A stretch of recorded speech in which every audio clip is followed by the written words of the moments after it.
तो basics of electricity को पढ़ने के लिए हम लोग थोड़ा सा जाएंगे एटॉमिक स्ट्रक्चर में, यानी आणविक संरचना में। पहले यहां से शुरू करेंगे, सब चीज एकदम क्लियर हो जाए, एकदम क्लियर कट। अब इसको आप पढ़े होंगे तो क्या होगा ना, इस तरह डेप्थ से पढ़ेंगे तो ऐसा कोई क्वेश्चन नहीं है जो समझ में नहीं आएगा। सबसे बड़ी शर्मिंदगी किसी भी नेट के एग्जाम अपीयर होने वाले व्यक्ति के लिए यही होनी चाहिए कि उसको क्वेश्चन समझ में नहीं आ रहा है। इस शर्मिंदगी को कम से कम दूर कर लेना है, क्योंकि प्रॉब्लम सॉल्विंग का पहला स्टेप यही है कि क्वेश्चन समझ में आना चाहिए। तो एटॉमिक स्ट्रक्चर हम लोग पढ़ेंगे। अब एटम क्या होता है, जिसको हम लोग कहते हैं परमाणु, ठीक है। परमाणु क्या होता है, पदार्थ, ठीक है। पदार्थ यानी मैटर, जो भी चीज हमारे आसपास है, जिसमें क्या है कि मास होगा, ठीक है। मास मतलब आप रफली आप उसको वेट कह सकते हैं, हालांकि मास और वेट दूसरा है। मास मतलब कितना अमाउंट ऑफ मटेरियल है उसमें, वो मास हो गया।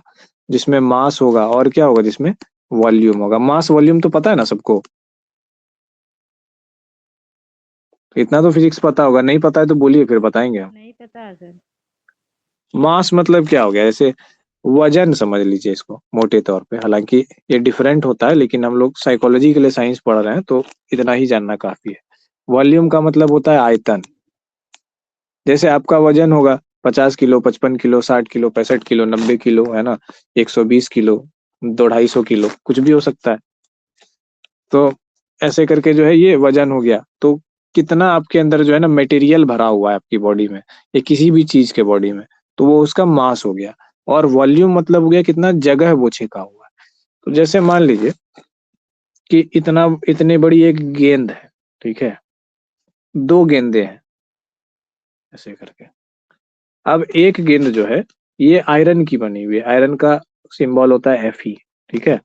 आयरन की बनी हुई है। और दूसरी गेंद जो है ये कॉटन की बनी हुई है, मतलब रुई की बनी हुई है। दोनों में से मास किसका ज्यादा होगा, सेम आकार है, सेम साइज है, वजन किसका ज्यादा होगा, कॉटन वाले बॉल का या आयरन बॉल का?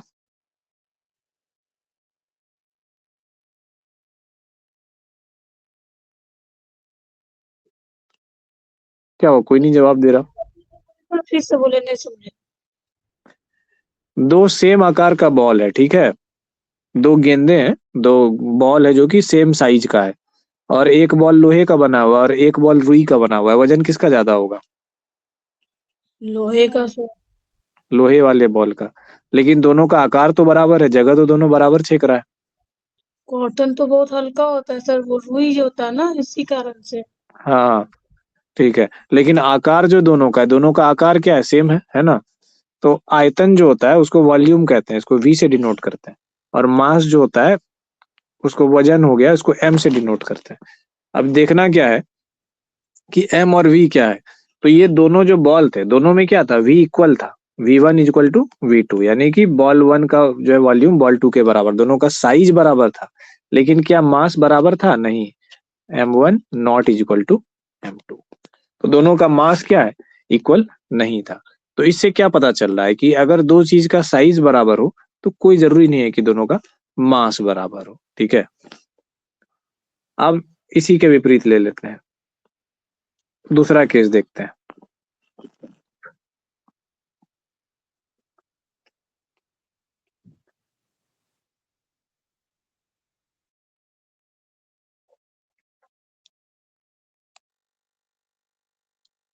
ये आदमी, ठीक है, इस आकार का आदमी है,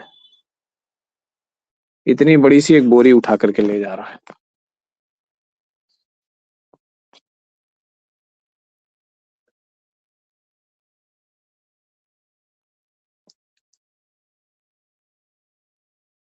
और ये आदमी एक ऐसे कुछ मटेरियल ऐसे भारी सा ऐसे उठा करके ले जा रहा है।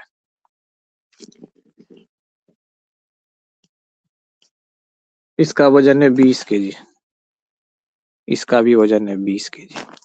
यहाँ पे क्या देख रहे हैं कि ये, चलिए मान लीजिए कि ये 1 हो गया, ये 2 हो गया, तो इसका जो वॉल्यूम है V1 क्या लग रहा है, ज्यादा लग रहा है, नहीं है।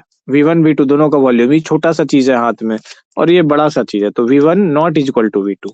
दोनों का वॉल्यूम क्या है, बराबर नहीं है, लेकिन मास क्या है, बराबर है, M1 इक्वल टू M2। ये 20 केजी का रुई का बोरा उठाए हुआ है, तो पूरा बड़ा सा ऐसे लग रहा है, सड़क पे जा रहा है तो लोग देख रहे हैं कि बाप रे कितना बड़ा सा भारी सा बोरा उठा के, पता नहीं क्या है, कितना ताकतवर है। फिर लोग जाके देखते हैं तो बोलते हैं कि जा, ये तो रुई है। और ये जो है छोटा सा 20 केजी का लोहा का जो है वेट उठा करके लेके जा रहा है। तो क्या है, दोनों पे आयतन अलग अलग है और मास से। तो मास का ये कंसेप्ट है, वॉल्यूम का ये कंसेप्ट है। अब एक चीज होती है डेंसिटी यानी घनत्व।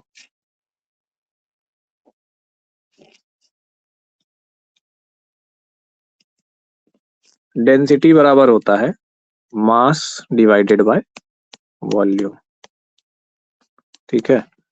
तो ये चीज होती है, यानी कि कितने वॉल्यूम में कितना मास हम लोग का समाहित है। जैसे इसको कहते हैं ना, फ्रैक्शन को आप लोग पढ़ते होंगे, मैथ में पढ़ते होंगे। जैसे इसको क्या कहते हैं, 1/4, मतलब 4 में से, इसको क्या बोलते हैं, 4 में से एक हिस्सा। जैसे पिज्जा लाए घर में, डोमिनोज का ऑर्डर किए पिज्जा, पिज्जा 4 पार्ट में कटा हुआ है। एक आदमी को कितना दीजिएगा, 4 में से एक पार्ट दीजिएगा तो क्या हो जाएगा, 1/4। दूसरे आदमी को कितना दीजिएगा, 4 में से एक पार्ट दीजिएगा तो 1/4। तीसरे आदमी को कितना दीजिएगा, 4 में से एक पार्ट तो 1/4। और चौथे आदमी को कितना दीजिएगा, 4 में से एक पार्ट तो 1/4। तो टोटल कितना हो गया, 1/4, 1/4, 4 बार है 1/4। तो इसको कैसे कैलकुलेट करेंगे, 4 गुना 1/4, तो क्या हो गया 4/4, यानी टोटल 1। तो 1 मतलब समुच्चा पीस। तो ये फ्रैक्शन आप लोगों ने समझा है इस तरीके से। तो इस तरीके से मास बाय वॉल्यूम को हम लोग समझते हैं कि कितने वॉल्यूम में, है ना, कितने क्षेत्रफल में, कितने एरिया में कितना मास समाहित है। अगर इतने छोटे से एरिया में, जितना सा आपको स्क्रीन पे दिख रहा है, इसमें से अगर 100 किलो समाहित है, ठीक है, तो क्या हो जाएगा कि इसकी डेंसिटी बहुत ज्यादा होगी। डेंसिटी को कहते हैं घनत्व, कितना घना है वो चीज। इसका मतलब कि इतने से एरिया में ना बहुत सारा मटेरियल कोचा हुआ है, एकदम पूरा घना है। तो जिसमें घनत्व ज्यादा होगा तो उस चीज को क्या करेंगे आप, जल्दी छेद नहीं कर पाइएगा, उसमें कोई ऑब्जेक्ट नहीं डाल पाइएगा। दूसरी तरफ जिसमें घनत्व कम है, जैसे रुई का एक बोरा है, बड़ा सा बोरा है, ठीक है, तो इसमें क्या है कि घनापन कम है, इसमें वॉल्यूम बहुत ज्यादा है लेकिन मास बहुत कम है। तो इसमें क्या होगा कि आप हाथ घुसा दीजिए, चाकू घुसा दीजिए, तलवार घुसा दीजिए, डंडा घुसा दीजिए, बोरा में छेद करके इस पार से उस पार निकल जाए। क्यों, क्योंकि घनत्व कम है, इसमें आर पार चीजें नहीं जा सकती है। लेकिन यही लोहा का अगर जो है ऐसे करके इतना बड़ा सा एक प्लेट हो, उसमें आप कांटी भी पार करा के देख लीजिए ना, तो जिस मटेरियल का घनत्व जितना कम होगा उसमें चीजें उतनी आर पार जो है जा पाएंगी, और जिसका ज्यादा होगा उसमें चीजें आर पार नहीं जा पाएंगी। तो अब ऐसा क्यों होता है सर, ये तो हमने पदार्थ के बारे में थोड़ा सा पढ़ लिया। अब थोड़ा सा हम लोग पढ़ लेते हैं एटॉमिक स्ट्रक्चर के भी पीछे आए थे। एटॉमिक स्ट्रक्चर क्या होता है, पदार्थ जो बना होता है वो बना होता है अणुओं से और परमाणुओं से, ठीक है। कोई भी पदार्थ, कोई भी, जैसे लकड़ी है, लोहा है, आपका स्किन है, जो भी चीज आपको दिख रहा है स्थूल रूप से प्रकृति में, तो वो क्या होता है, बना होता है अणुओं से, यानी एटम मॉलिक्यूल से, इसको कहते हैं मॉलिक्यूल। और अणु बने होते हैं परमाणुओं से, ठीक है। एक पदार्थ में कई सारे अणु होंगे और एक अणु के अंदर कई सारे परमाणु होंगे। जब परमाणु को तोड़ा जाता है आर्टिफिशियल मेथड से, तो बहुत ज्यादा उससे एनर्जी निकलती है, जिसको हम लोग एटॉमिक फिशन कहते हैं, जो कि परमाणु बम कहलाता है। परमाणु बम बनता है उसी थ्योरी के ऊपर, ठीक है। तो पदार्थ की जो इकाई है, ये तो छोटे से छोटे, जैसे मनुष्य के शरीर की इकाई क्या है, कोशिका है, छोटा सा सेल है। तो वैसे ही पदार्थ की इकाई जो है एटम है। अब एटम कैसा होता है, कभी शक्तिमान आप लोग बचपन में देखे हैं, कौन कौन लोग देखे हैं शक्तिमान, नहीं सर देखे। देखे हैं ना। तो शक्तिमान के शुरू होता होगा तो उसमें देखते होंगे बीच में ऐसे करके एक सूर्य जैसा कुछ चीज जलते रहता है, और ऐसे करके ये होता है, ऐसे करके एक फिगर आता है, और इसमें ऐसे कुछ कुछ ही ऐसे गोल गोल गोल गोल चक्कर लगाते रहता है तीनों में से चारों तरफ इसके, है ना। हम्म, एटम का स्ट्रक्चर वही है, वो एटम को दिखा रहा है, वो परमाणु को दिखा रहा है। शक्तिमान में जो वो एनिमेशन आता था शुरू में, जो उसको सीने पे जाके ऐसे लग जाता था, तो वैसा ही होता है। अब जो परमाणु होता है, परमाणु की संरचना को हम लोग पढ़ रहे हैं कैसा होता है। परमाणु जो होता है ना, ये कैसे बना होता है, ये 3 चीजों से बना होता है, 3 कण होते हैं मूलतः उसमें, इलेक्ट्रॉन, प्रोटॉन और न्यूट्रॉन। ठीक है, तीन चीजें इसमें होती है। तो इलेक्ट्रॉन, प्रोटॉन और न्यूट्रॉन, तीनों कैसे होती है? इसमें प्रोटॉन और न्यूट्रॉन जो होता है ना, दोनों एक साथ रहता है गुच्छा बना के, और इलेक्ट्रॉन जो है ना उड़ते रहता है। अभी जो हमने शक्तिमान वाला फिगर जो देखा था, ठीक है, ऐसे करके, तो इसको बुक्स में बच्चों को समझाने के लिए ऐसे बनाते हैं कि बीच में एक डार्क कलर का ये दे दिए और चारों तरफ ऐसे रिंग दे दिए। बट एक्चुअली में रिंग ऐसे नहीं होता है, वो वैसे ही होता है जैसे शक्तिमान में दिखाया गया होता है, तो हम वैसे ही बनाते हैं। ठीक है, एक ऐसे गया, एक ऐसे गया, एक ऐसे गया। तो ये जो है ना, इसमें 3 इलेक्ट्रॉन है। ज्यादा भी हो सकता है, जितना ज्यादा इलेक्ट्रॉन होगा उतना ज्यादा। जैसे सौर मंडल में सूर्य के चारों तरफ ग्रह परिक्रमा करते हैं, ये तो पता है। बिल्कुल वैसे ही इलेक्ट्रॉन जो है ना, प्रोटॉन और न्यूट्रॉन के चारों तरफ, प्रोटॉन और न्यूट्रॉन मिलके एक बॉडी बनाते हैं जिसको हम लोग कहते हैं न्यूक्लियस, यानी नाभिक। अब और क्या चीज है, प्रोटॉन के ऊपर होता है निगेटिव चार्ज, ठीक है, इलेक्ट्रॉन के ऊपर होता है पॉजिटिव चार्ज, और न्यूट्रॉन के ऊपर होता है जीरो चार्ज। न्यूट्रॉन इसलिए नाम है क्योंकि वो न्यूट्रल है, उसके ऊपर कोई चार्ज नहीं है। पी से प्रोटॉन यानी पॉजिटिव चार्ज, ई से इलेक्ट्रॉन नेगेटिव चार्ज। ठीक है, तो पी से प्रोटॉन यानी पॉजिटिव, याद रखिएगा। अब न्यूक्लियस में क्या होता है कि प्रोटॉन और न्यूट्रॉन दोनों एक साथ जमा होते हैं, ठीक है, ऐसे ऐसे गुच्छा बना करके, गोल गोल ऐसे करके आपस में जमा होते हैं। और एटम का जो भार होता है, सबसे ज्यादा भारी प्रोटॉन और न्यूट्रॉन ही होते हैं। ठीक है, उसका जो भार होता है वो मूलतः इसके कारण ही होता है। उसका जो वजन होता है, किसी भी पदार्थ में अगर वजन आपको, वजन है, जो भी वजन है, जितना सा भी वजन है, वो किसके कारण है? उसके नाभिक के कारण है। और इलेक्ट्रॉन क्या है, वजन में बहुत हल्का होता है, मतलब एकदम जीरो के लगभग इसका वेट होता है। लेकिन इसका चार्ज क्या होता है? निगेटिव, -1, और इसका +1 होता है। ठीक है, तो अब ये इलेक्ट्रॉन क्या है कि इसके चारों तरफ घूमते रहता है, ये इसके चारों तरफ, ये केंद्र में नहीं जाता है। ठीक है, और केंद्र में क्या होता है कि पॉजिटिव चार्ज है, प्रोटॉन सब जमा है, तो केंद्र में क्या हो गया? पॉजिटिव चार्ज हो गया, और बाहर में क्या हो गया? निगेटिव चार्ज हो गया। तो आप एटम का स्ट्रक्चर अगर देखेंगे तो एटम आपको दिखेगा एक ऐसे गोला की तरह।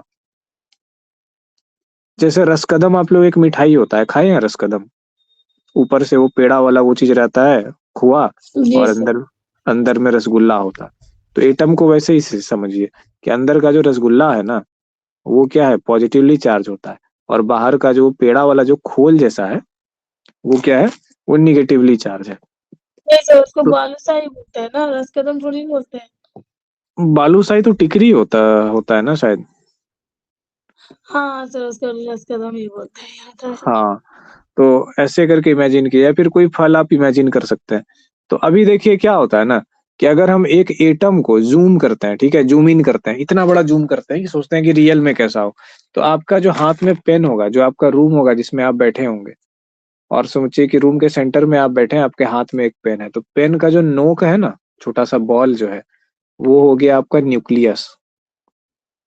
और पूरा रूम जितना बड़ा हो गया, और रूम के पूरे दीवार के किनारे किनारे समझिए कि गोलाकार रूम हो, और उसके चारों तरफ ऐसे ऐसे कोई मक्खी नाच रही हो, तो वो मक्खी का नाचना इलेक्ट्रॉन के बराबर हो गया।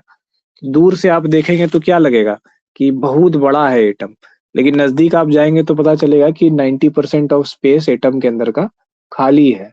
और अंदर में वजन कहाँ पे है? सिर्फ पिन के पॉइंट के बराबर जो छोटा सा जगह है, सिर्फ उसी में उसका सारा मास है, और इतना बड़ा वॉल्यूम दिख रहा है वो खाली है। ठीक है, तो हम सभी सारे सारे जितने पदार्थ दिख रहे हैं प्रकृति में, धातु है, अधातु है, जीव है, जंतु है, जितना भी आंख से दिखाई पड़ रहा है और नहीं भी दिखाई पड़ रहा, सब क्या है? एटम्स का बना हुआ। और सब 90 से ज्यादा परसेंट जो है ना, 99% सब खाली है, सिर्फ 1% जगह में स्पेस है, जिसके कारण की मास है। तो हम लोगों की क्या है? डेंसिटी बहुत कम है। जब किसी ऑब्जेक्ट की डेंसिटी बहुत ज्यादा हो जाती है तो वो बन जाता है ब्लैक होल। ठीक है, वो स्पेस में ऐसी घटनाएं होती है। अब बोलिए कि सर स्पेस का घटना का पृथ्वी से क्या बात कर रहे हैं? तो प्रकृति में ना स्पेस का मतलब है ना पृथ्वी का मतलब है। ठीक है, प्रकृति में सब कुछ एक ही है।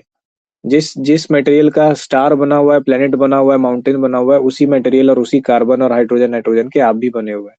जो करोड़ों साल पहले बिग बैंग विस्फोट होकर ब्रह्मांड में से तारे बने हुए, सूर्य बने हुए, वही हाइड्रोजन आपके बॉडी में भी है, रन कर रहा है। Basically we are all same. सबका क्या है कि स्ट्रक्चर अलग अलग हो गया, हम लोग जीव में इवॉल्व हो गए और उसमें जीव नहीं हो पाया। तो इस नजरिए से जब आप देखते हैं, तो ऐसे क्यों पढ़ रहे हैं सर हम लोग चीजों को? ऐसे इसीलिए पढ़ रहे हैं क्योंकि जब न्यूरॉन को आपको समझना होगा ना, तो न्यूरॉन को समझने के लिए फिजिक्स और केमिस्ट्री समझनी होगी, और फिजिक्स और केमिस्ट्री ऐसा ही है। तो हमने ये जाना कि इमेजिन कीजिए कि एक बालू का कण यहाँ पे बीच में है, और इतना बड़ा सा जो है उसका आकार बाहर से दिख रहा है। क्यों? क्योंकि चीजें घूम रही है। जैसे पंखा इमेजिन कीजिए आप लोग, कि पंखा को जब चला देते हैं तो क्या लगता है, स्पीड में पंखा चल रहा है तो एक तस्तरी, एक चक्री की तरह दिखाई पड़ता है कि एक फ्लैट प्लेट है। अगर सोचिए कि पंखा धीरे चल रहा हो, एकदम स्लो चल रहा हो, और आप जो है ना ऐसे, नहीं बच्चे बच्चे में हम लोग करते थे कि धीरे पंखा करके ऐसे बॉल ऐसे उछालते थे कि सीलिंग में टकरा के किसका जो है ना पंखा से बिना पत्ती से टकराए बॉल आ जाएगा, कितना बार आएगा, जिसका ज्यादा पॉइंट होगा वो जीतेगा। तो हम लोग ऐसे क्या करते थे, पंखा स्लो करके धीरे धीरे पंखा का स्पीड बढ़ाते थे, तो अच्छा खिलाड़ी उसको माना जाता था ना, कि जो कि स्पीड पंखा में भी बॉल पार करा दे। लेकिन एक टाइम के बाद क्या हुआ कि जैसे जैसे पंखा का स्पीड बढ़ते जाएगा तो क्या हुआ कि बॉल उससे आर पार जाएगा नहीं, बीच में टकरा करके उसका पत्ती जो है उसको कहीं फेंक देगा। इमेजिन कीजिए कि वो जो पत्ती घूम रही है उसका स्पीड इतना ज़्यादा बढ़ा दें कि वो सॉलिड प्लेट की तरह बिहेव करने लगे। अभी तक तो टकरा के कहीं भी फेंक रही थी, अब दीवार की तरह वो बिहेव करने लगे, वो सॉलिड में आ गया। और अब हम उस पे अगर कोई चीज़ मारते हैं तो जैसे दीवार से बाउंस होके वापस आता है, वैसे बाउंस होके वापस आ रहा है। तो प्रकृति में जितनी चीज़ें हम लोग को स्थूल दिखाई पड़ती है, स्थिर दिखाई पड़ती हैं, वो सब खत्म हो जाएंगी अगर मोशन को रोक दिया जाएगा, एटॉमिक स्ट्रक्चर को। सब गायब हो जाएगा, एक्चुअली समझिए कि अदृश्य हो जाएंगी चीजें अगर मोशन को रोक दिया जा सके। जैसे पंखा के मोशन को आप रोक दीजिएगा तो पता चलेगा कि वहां पे तस्तरी था ही नहीं, वहां पे सिर्फ तीन गो एक ब्लेड था जो कि घूम रहा था और तस्तरी होने का आभास करा रहा था। तो एटम वैसा ही है। एटम के ये चारों तरफ जो है ना ऐसे, ये जो जो है ये इलेक्ट्रॉन्स ऐसे करके जो घूमते रहते हैं, बस बस बस बस करके इतना स्पीड घूमते हैं कि दूर से वो दिखता है एकदम बड़े से रसगुल्ले की तरह, लेकिन जाते हैं तो पता चलता है कि क्या, ऐसा नहीं है। और ये क्या हो गया, एक बुलबुला की तरह हो गया एटम, जिसके भीतर में एक पिन पॉइंट है जिसमें मास है, और इस बुलबुला में माइनस चार्ज है। अब आप लोग सब जानते हैं कि माइनस चार्ज और माइनस चार्ज क्या होता है, दोनों एक दूसरे को रिपेल करेगा। ठीक है। सेम चार्ज क्या होते हैं, रिपेल करते हैं, और डिफरेंट चार्ज अट्रैक्ट करते हैं। अगर माइनस और प्लस चार्ज होगा तो दोनों में क्या होगा, अट्रैक्शन होगा, दोनों नजदीक खिंचाएगा। और अगर माइनस माइनस चार्ज है तो दोनों एक दूसरे को रिपेल करके दूर जाएगा। जैसे चुंबक में देखते होंगे, नॉर्थ नॉर्थ पोल अगर ले जाइए तो दूर भागेगा, और नॉर्थ साउथ पोल अगर लेकर के जाइए तो पट से चिपक जाएगा। तो इसी को पोलैरिटी भी कहते हैं, इलेक्ट्रिक चार्ज कहते हैं। तो ये चीज हो गया। तो प्लस और माइनस, तो यहाँ पे अंदर में क्या है, प्लस है, तो क्या है ये इसके नजदीक इलेक्ट्रॉन, क्या है, कोई इलेक्ट्रॉन इसके नजदीक जाना चाहेगा। क्यों जाना चाहेगा, क्योंकि अंदर में पॉजिटिव चार्ज है। तो ये इलेक्ट्रॉन जो है ना, मान लीजिए यहाँ पे एक इलेक्ट्रॉन है, ये अंदर जाना चाहा, लेकिन इधर से एक इलेक्ट्रॉन जो है ना ये भी इधर से गुजर रहा है, ये इलेक्ट्रॉन भी इधर आना चाह रहा है। तो इस इलेक्ट्रॉन का निगेटिव चार्ज के कारण क्या होगा, ये दूर धकेलाएगा, ये पास आना चाहेगा पर आ नहीं पाएगा। ठीक है। और ये भी आना चाहेगा पर इसके कारण आ नहीं पाएगा। तो ये ऐसी सिचुएशन बन जाएगी कि इसके कारण एक बैलेंस की स्थिति बन जाती है एटम में, कि अब ये जो नेगेटिव चार्ज है ये बहुत दूर भी नहीं जा पाएगा क्योंकि इससे अट्रैक्टेड भी है, लेकिन नजदीक भी नहीं आ पाएगा काहे कि दूसरा आदमी है। ये बिल्कुल केस बन गया वैसे, क्या बोलते हैं कि अपनी प्रेमिका की शादी किसी और से हो गई, अब उसके नजदीक नहीं जा पा रहे हैं क्योंकि पति है, और पति को जो है पता चल गया कि उसका बॉयफ्रेंड है, तो पति भी जो है ना, इसका बॉयफ्रेंड था और अभी भी इसको फीलिंग है, तो पति भी जो है ना उससे कनेक्टेड महसूस नहीं कर पा रहा है। अब दोनों क्या है, दूर भी नहीं जा पा रहा है और नजदीक भी नहीं जा पा रहा है, उसी के आसपास जो है सर्कुलेट। तो इन लोगों ने, इन लोग का रिलेशन क्या बन गया, एटॉमिक स्ट्रक्चर का बन गया। तो इससे समझिए कि एटॉमिक स्ट्रक्चर ऐसा ही होता है। अब ये इसमें नजदीक जाना चाह रहा है, जा नहीं पा रहा है, दूर भी नहीं जा पा रहा है। तो पूरे प्रकृति में ऐसे क्या है कि समझिए कि एक पूरी जो प्रकृति और आसपास हम लोग की चीजें बनी है, तो समझिए कि जितनी भी चीजें हैं ना, एक जैसे पतला तार पे एक आदमी चल रहा होता है ना, तो वैसे ही फाइन बैलेंस जिसपे जो है ना प्रकृति और उसके लॉस चल रहे हैं, और जैसे ये बैलेंस बिगड़ता है थोड़ा सा तो क्या होगा, अजब अजब चीजें हो जाती है। जैसे क्वांटम मैकेनिक्स में उसी चीज की बात है। अगर मान लीजिए आप इसके किसी तरीके से एटॉमिक एटम के अगर मूवमेंट को आप रोक देते हैं, जैसे आप मनुष्य हैं, आपके शरीर में जितने एटम्स हैं सबके मूवमेंट को अगर रोक दिया जाए ना, आप तत्क्षण आप अदृश्य हो जाइएगा, तुरंत में इनविजिबल हो जाइएगा। और फिर अगर मोशन चालू करा दिया जाए तो फिर आप विजिबल हो जाइएगा, मतलब एकदम पानी की तरह इनविजिबल हो सकता है। तो ये थ्योरेटिकल बात हम कह रहे हैं, ऐसा एक्चुअली में पॉसिबल नहीं है। ठीक है। तो तो इस तरीके से आपने देखा कि एक चार्ज क्रिएट हो गया, इसको कहते हैं चार्ज, पॉजिटिव चार्ज और negative charge. Positive positive charge रहेगा तो क्या होगा, वो भी रिपेल करेगा। रिपेल का मतलब एक दूसरे को विकर्षित करेगा, दूर भागेगा। और अगर पॉजिटिव और नेगेटिव चार्ज हुआ तो वो क्या करेगा, ठीक है, ये नेगेटिव ये पॉजिटिव, तो वो क्या करेगा, अट्रैक्ट करेगा, दोनों नजदीक जाएगा। तो पूरा प्रकृति का हर चीज, फिजिक्स का, केमिस्ट्री का, बायोलॉजी का, हर चीज इन दो बेसिक्स पे है। इलेक्ट्रिसिटी का भी बेसिक्स यही है। हम लोग का टॉपिक का नाम क्या था, बेसिक्स ऑफ इलेक्ट्रिसिटी। हम लोगों ने पढ़ा क्या, एटॉमिक स्ट्रक्चर। अब देखिए कई बार क्या होता है, ठीक है, डिस्प्लेसमेंट रिएक्शन आप लोग केमिस्ट्री में पढ़े होंगे।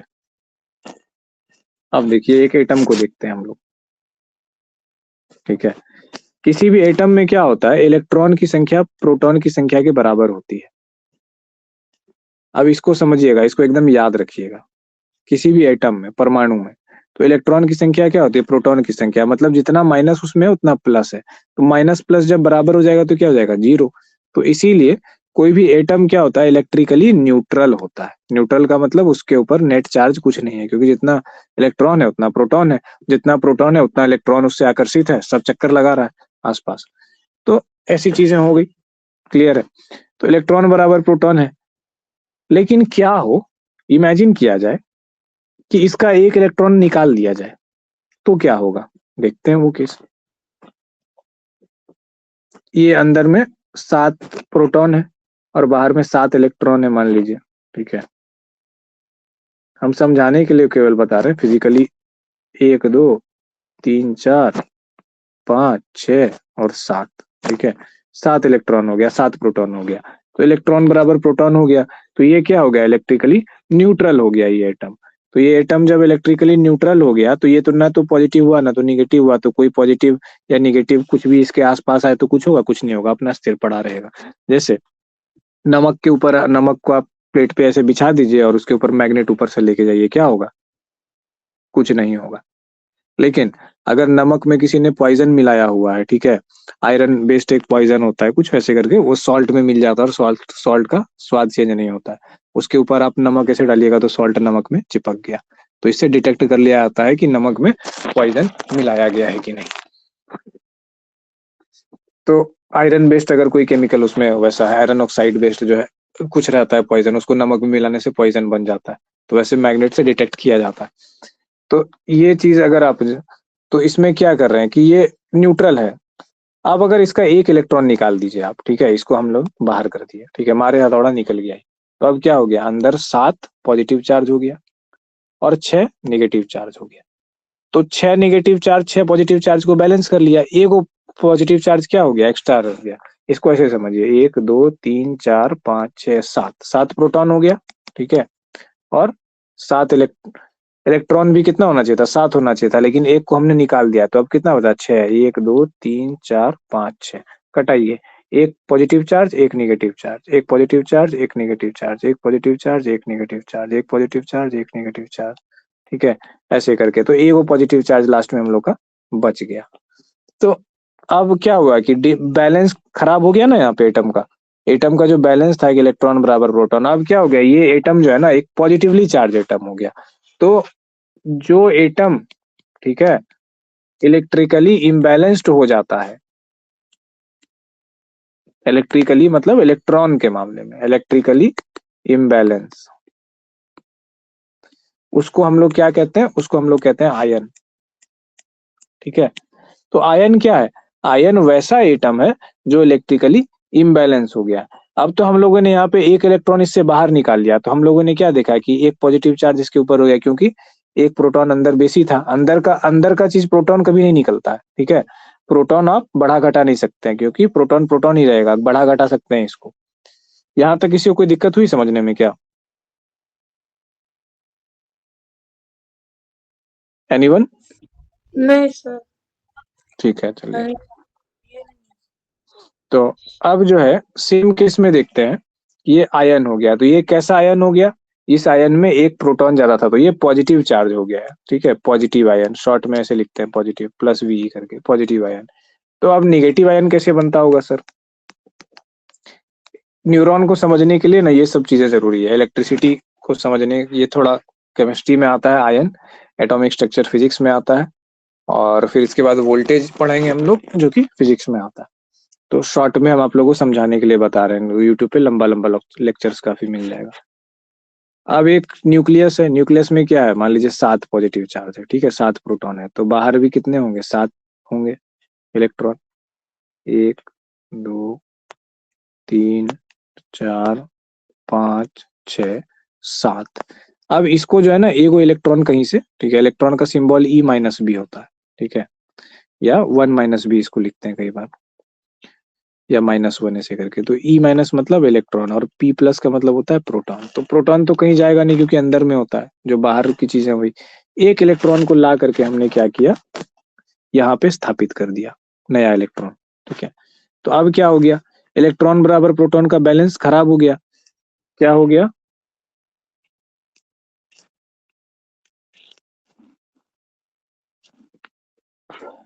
पूरा का पूरा हम लोग इलेक्ट्रिकल मशीन ही है। हम लोग जो ह्यूमंस है ना, हम लोग बायो इलेक्ट्रिकल मशीन है, इसीलिए इलेक्ट्रिसिटी को पढ़ते हैं न्यूरॉन्स को पढ़ने से पहले। तो अभी क्या हो रहा है, अभी ये हो रहा है कि इलेक्ट्रॉन बराबर प्रोटॉन होता था, इलेक्ट्रॉन कितना हो गया 8 हो गया, प्रोटॉन कितना हो गया 7 हो गया।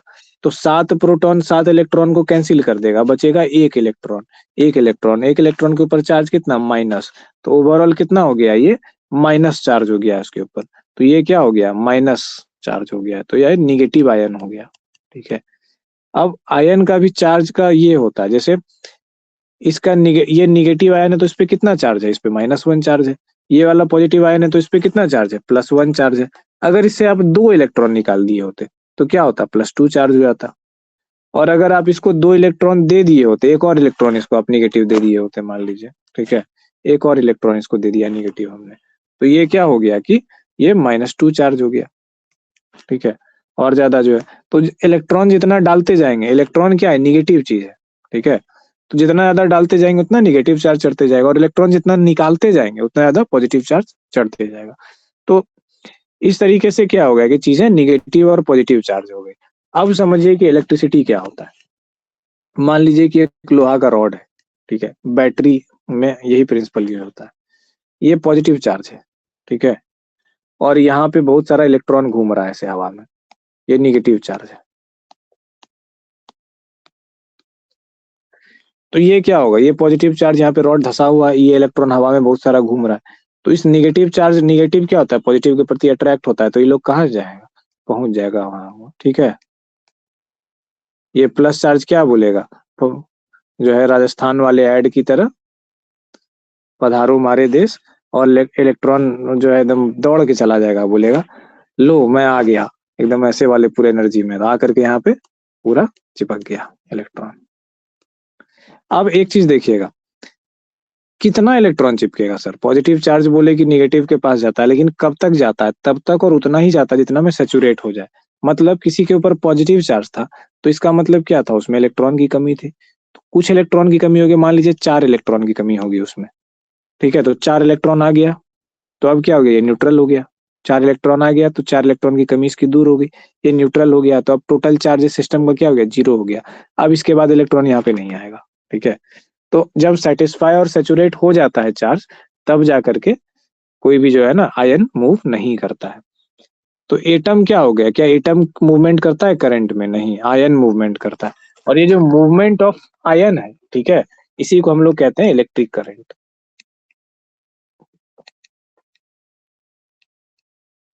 अब मान लीजिए, सोचिए कि इधर जो है ना, इधर 10 पॉजिटिव चार्ज था, ठीक है, यानी 10 इलेक्ट्रॉन का कमी था, तो ये बहुत ज्यादा पॉजिटिव चार्ज था। और इधर जो है मात्र 2 इलेक्ट्रॉन है, तो क्या है कि ये बहुत ज्यादा डिमांड कर रहा है, और इसके पास जो है डिमांड पूरा करने के लिए बहुत कम पावर है। तो ये क्या हो जाएगा, बहुत तेजी से खिंचा जाएगा। मतलब ये पुल एंड पुश के ऐसा फोर्स काम करता है, पुलिंग फोर्स बहुत ज्यादा है और इधर क्या है कि जाने वाली की संख्या कम है, तो ये क्या बहुत तेजी से खिंचा जाएगा। तो जब जब इसी को कहते हैं पोटेंशियल डिफरेंस, ठीक है, निगेटिव और पॉजिटिव के बीच का जो अंतर होता है, ठीक है, निगेटिव और पॉजिटिव के बीच का जो डिफरेंस है, ठीक है, इसको हम लोग कहते हैं पोटेंशियल डिफरेंस।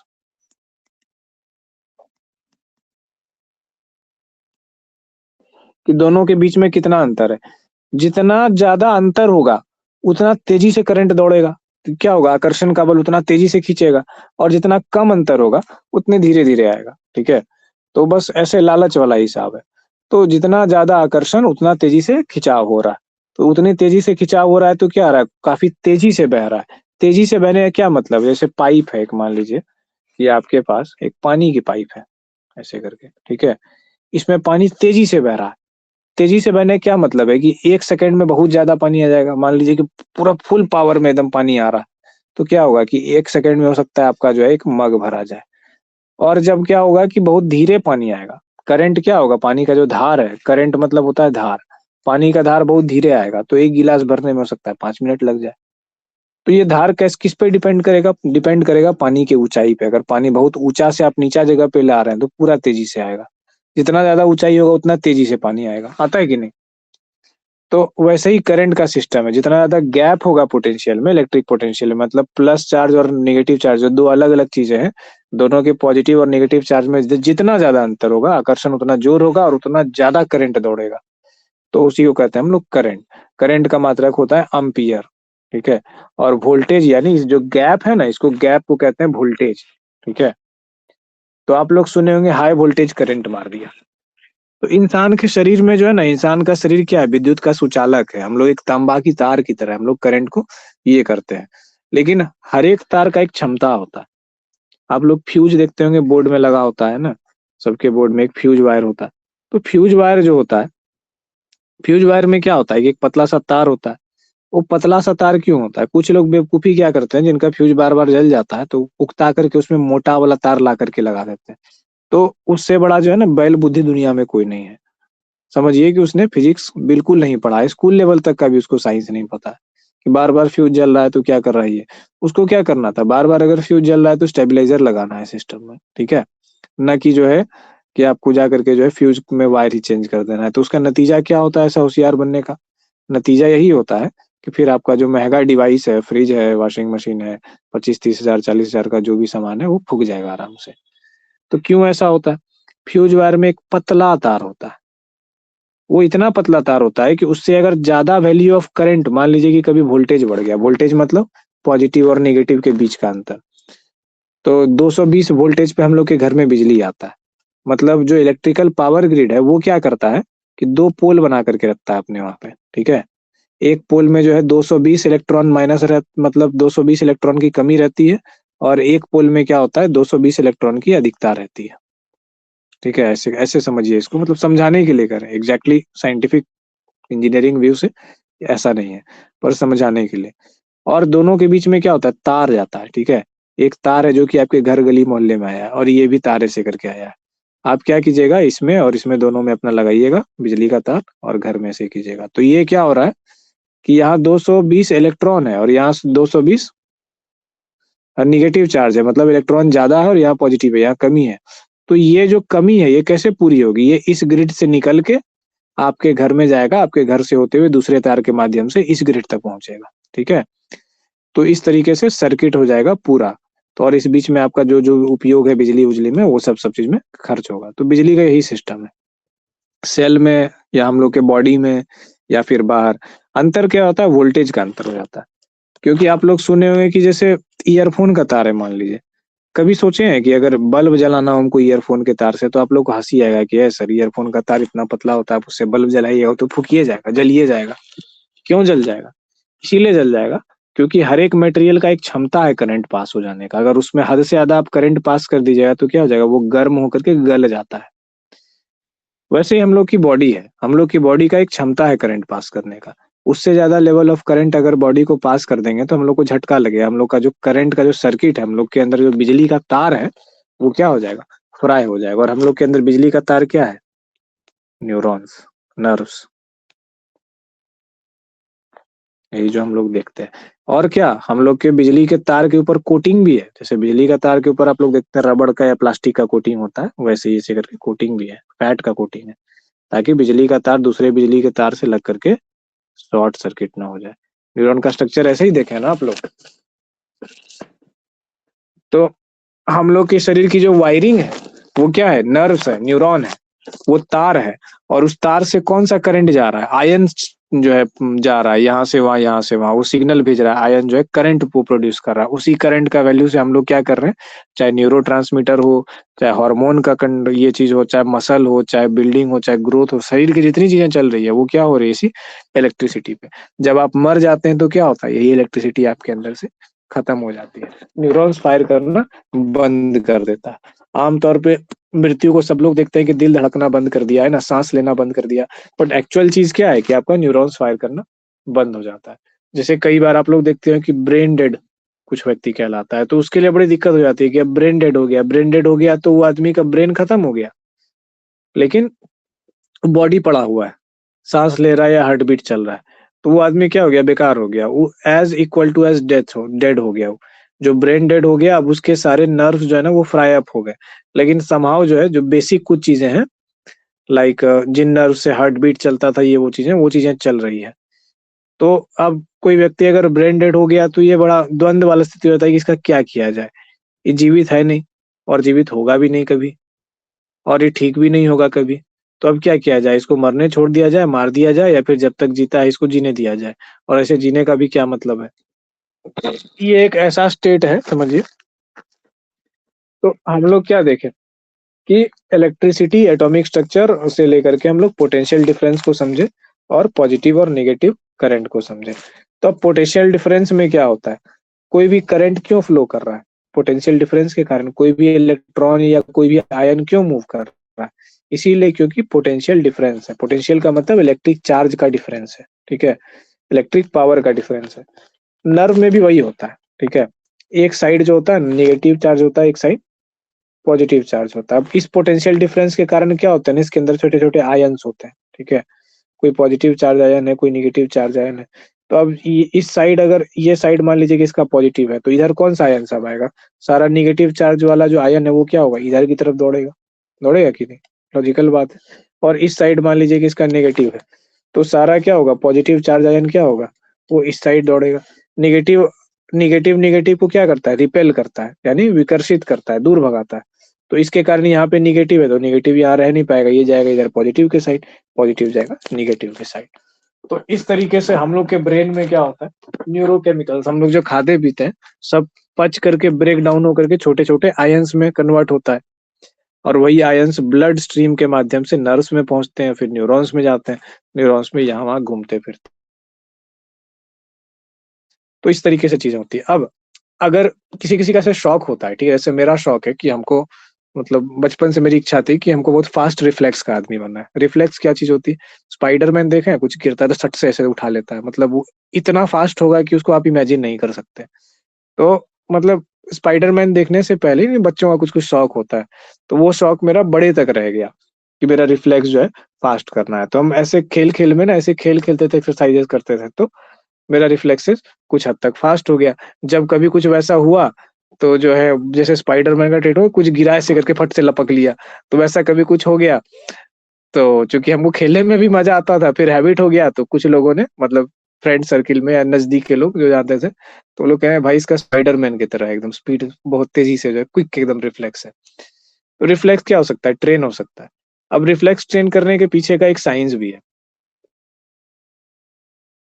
एक दूसरा क्या है कि एक कैल्शियम आयन होता है, ठीक है, कैल्शियम जो बॉडी में होता है, जिस भी व्यक्ति को अपना रिफ्लेक्स फास्ट रखना है उसको बॉडी में कैल्शियम की कमी नहीं होने देनी चाहिए। क्योंकि कैल्शियम क्या होता है ना, एक ऐसा आयन होता है जिसकी स्पीड सबसे ज्यादा होती है मूवमेंट की, और कैल्शियम जो है सबसे ज्यादा मैसेज सबसे तेज कैरी करता है आपके नर्व्स में। तो अगर आपको अपना रिफ्लेक्स, जैसे स्पोर्ट्समैन है जिसको बॉक्सिंग में है या मार्शल आर्ट, कुछ भी ऐसा स्पोर्ट्स में जिसमें उसको रिफ्लेक्स काफी क्विक चाहिए, तो उसके लिए क्या होता है कि उसको कैल्शियम का सप्लीमेंट लेना चाहिए, या फिर ध्यान देना चाहिए कि कैल्शियम बॉडी में सही से एब्जॉर्ब हो रहा है कि नहीं। थोड़ा कैल्शियम के ऊपर पढ़ाई करनी चाहिए, कैल्शियम बॉडी में कैसे काम करता है, कैसे एब्जॉर्ब करता है, किस रूप में कैल्शियम ले वो ज्यादा से ज्यादा बॉडी के लिए बेनिफिशियल हो। तो जितना ज्यादा आप कैल्शियम लेते जाएंगे, मतलब ओवर नहीं, और बॉडी आपका जितना अच्छा होगा कैल्शियम के मेटाबॉलिज्म में, आपका रिफ्लेक्स उतना ज्यादा फास्ट होगा। तो वैसे ही बॉडी में क्या है कि ह्यूमन बॉडी में न्यूरॉन के कंडक्शन को, नर्व के कंडक्शन को, आयंस को जब आप समझते हैं, तो ऐसे बहुत सारी चीजें हैं। हर एक जो आयन होता है ना, ये जो छोटा छोटा आयन है, जैसे कैल्शियम Ca+ हुआ, तो इसको कैल्शियम आयन कहते हैं। तो ऐसे मैग्नीशियम आयन का यूज होता है, जिंक का आयन यूज होता है, और सबका बॉडी में कुछ कुछ फंक्शन है।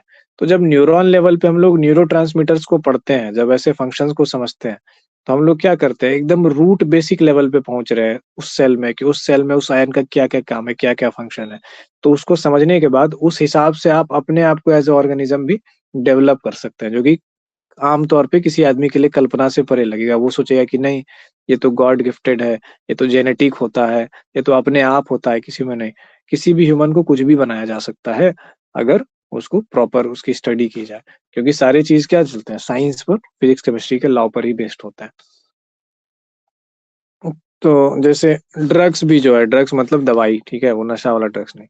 दवाइयां भी जो होती है, दवाइयां क्या करती है कि हमारे अंदर के इसी केमिकल इन्वायरमेंट को चेंज करती है।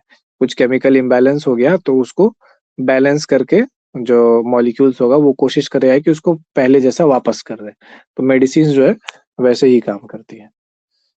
तो इतना सा साइंस जो है ना, ये आप लोग को साइकोलॉजी के लिए समझना था जरूरी, कि करंट क्या है, पोटेंशियल डिफरेंस क्या है, और आयन क्या है। तो मेन चीज है कि आयन और आयन का मूवमेंट, ठीक है। तो मूवमेंट ऑफ आयन या charge particle is called current. Current का डिफिनेशन ये हम लिख देते हैं,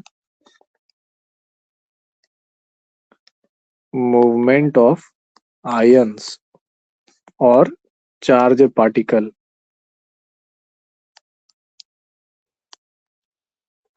इज कॉल्ड करंट, ठीक है।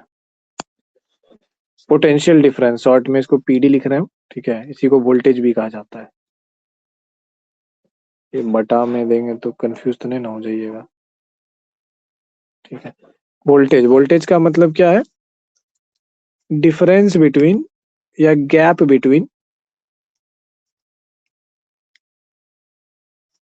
Gap between positive and negative charge.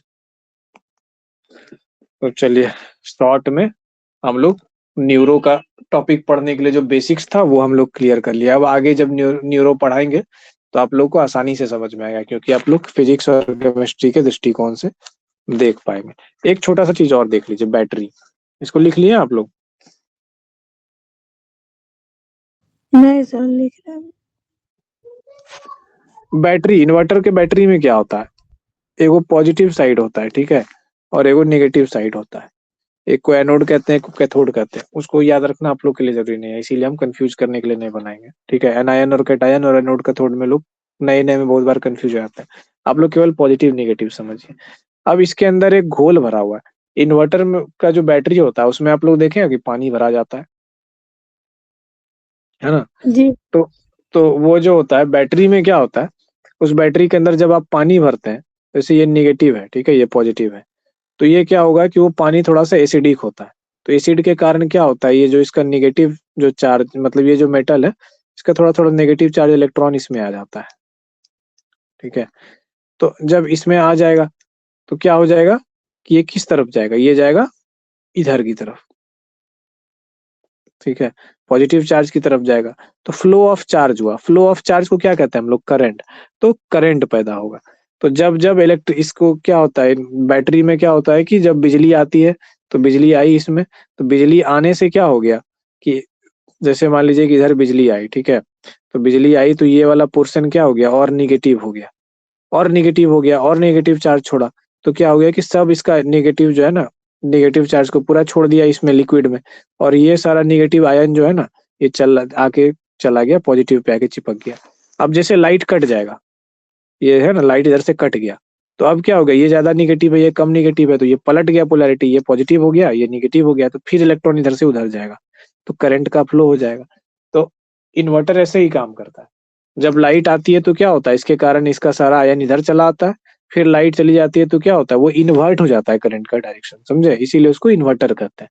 Current का डायरेक्शन विपरीत हो जाता है, तो विपरीत डायरेक्शन में करंट बहता है, तो फिर हम लोग को जो है करंट का एक सोर्स मिल जाता है बिजली के अलावा। जितना इलेक्ट्रॉन उधर गया उतना है जो है इधर वापस आ जाता है। तो ओवर द टाइम ऐसा होते होते होते होते क्या जाता है कि ये जो दोनों रॉड है, एनोड और कैथोड जिसको कहते हैं, एक पॉजिटिव और नेगेटिव चार्ज वाला, एक खिया जाता है। क्यों? क्योंकि इसका सारा मेटल जो है इसी लिक्विड में जो है गिरते गिरते गिरते जमा होते गया, घूमते घूमते। तो उसके बाद आपकी बैटरी खराब हो जाती है। फिर आप या तो बैटरी बनवाते हैं या तो नया लेके आते हैं। और बैटरी लेने वाला होशियार होता है, वो तो जानता है कि दोनों धातु इसमें मिला हुआ है इस लिक्विड में, तो उस वो जो आपसे ले करके जाता है, एक्सट्रैक्शन करके दोनों धातु निकाल लेता है और उससे नई बैटरी बना देता है, और आपको बोल देता है कि 1/4 पैसा या 10% पैसा दे देंगे, आप बेच दीजिए पुराना बैटरी हमको। तो इस तरीके से जो है वो फिर उससे जो है दोनों धातु को अलग-अलग कर लेता है इस मिश्रण से, या फिर नया इलेक्ट्रोड बना लेता है। दाम किसका होता है? मेनली दाम बैटरी में इसी का होता है, ठीक है?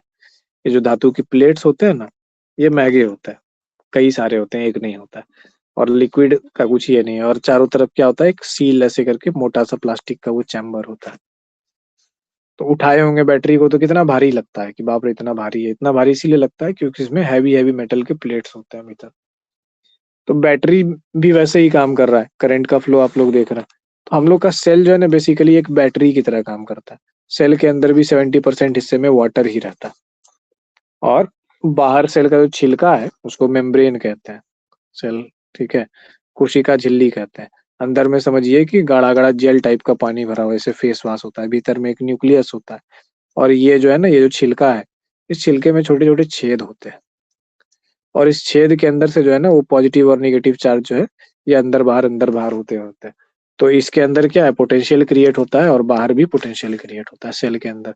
पोटेंशियल मतलब या तो बाहर नेगेटिव चार्ज है, अंदर पॉजिटिव चार्ज है, तो इसके कारण चार्ज अंदर बाहर हो रहा है, या तो अंदर नेगेटिव है, बाहर पॉजिटिव चार्ज है। ये पोलैरिटी सेल के अंदर चेंज होती रहती है। ह्यूमन के हर एक सेल के अंदर ऐसा होता है, चाहे न्यूरॉन सेल हो या कोई भी हो। लेकिन मोस्टली न्यूरॉन सेल्स इसी के लिए बने हैं। तो न्यूरॉन सेल हम लोग के बॉडी में क्या है, जनरेटर्स हैं, इलेक्ट्रिसिटी के जैसे हैं। मेरा लाइफ टाइम का जो रिसर्च एरिया है, अगर पूरे जीवन में, अगर एक होता है ना कि कोई आदमी सोचता है कि पूरे जीवन में अगर कोई फिजिक्स का वैज्ञानिक है तो तेरा पूरा जीवन लग जाए इस खोज में, तो मेरा खुद का रिसर्च एरिया भी इसी के अराउंड है। कि जब हम ह्यूमन बॉडी को देखते हैं तो हम पाते हैं कि ह्यूमन का बॉडी का सारा सेल्स जो है ना, वो सब एक बैटरी की तरह काम कर रहा है, एनर्जी को जनरेट कर रहा है और एनर्जी को सर्कुलेट कर रहा है।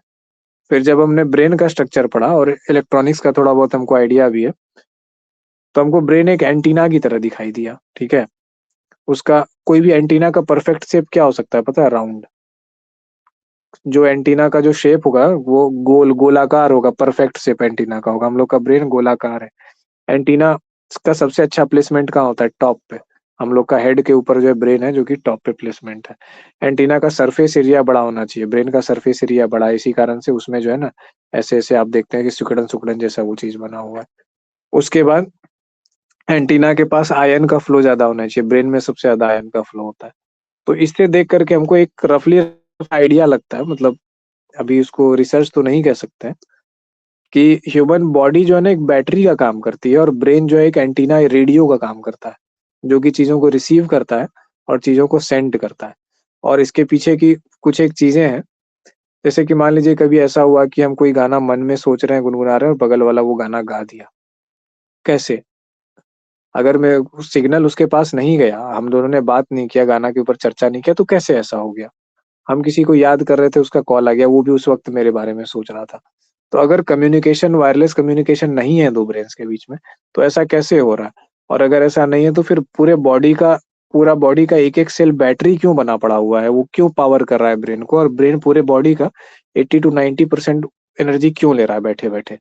बाकी में और चीज़। तो ये सब कुछ क्वेश्चंस हैं, जिससे मेरा माइंड मतलब लॉजिकली इस निष्कर्ष पे पहुँचता है कि जो है ना कि एक्चुअली में हम लोग का ब्रेन एक रेडियो है, जो सिग्नल भेजने और रिसीव करने के काम में आता है, इन्फॉर्मेशन सेंड करने और रिसीव करने का। बॉडी क्या है? ऐसा है।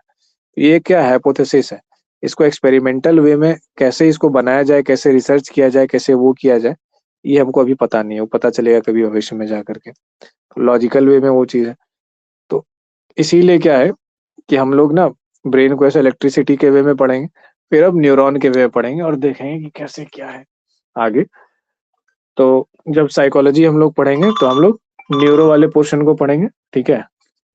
1 सेकंड रुकिएगा। तो जब हम लोग साइको वाले पोर्शन को पढ़ेंगे ना, तो हम लोग न्यूरो वाले को पढ़ेंगे, बेसिक एकदम फिजिक्स, केमिस्ट्री, करंट, ये सबसे जो है ब्रेन को समझेंगे। और फिर जब इधर वाले पोर्शन को हम लोग पढ़ेंगे, तो हम लोग पढ़ेंगे लॉजिक और रीजनिंग को, कि कैसे रिसर्च का बेसिक जो होता है वो लॉजिकल रीजनिंग कैसे बनता है और लॉजिक को कैसे साउंड करेंगे हम लोग, ठीक है? तो अब अगर यहाँ पे किसी को कुछ दिक्कत होगी या पूछना है तो पूछिए फटाक से।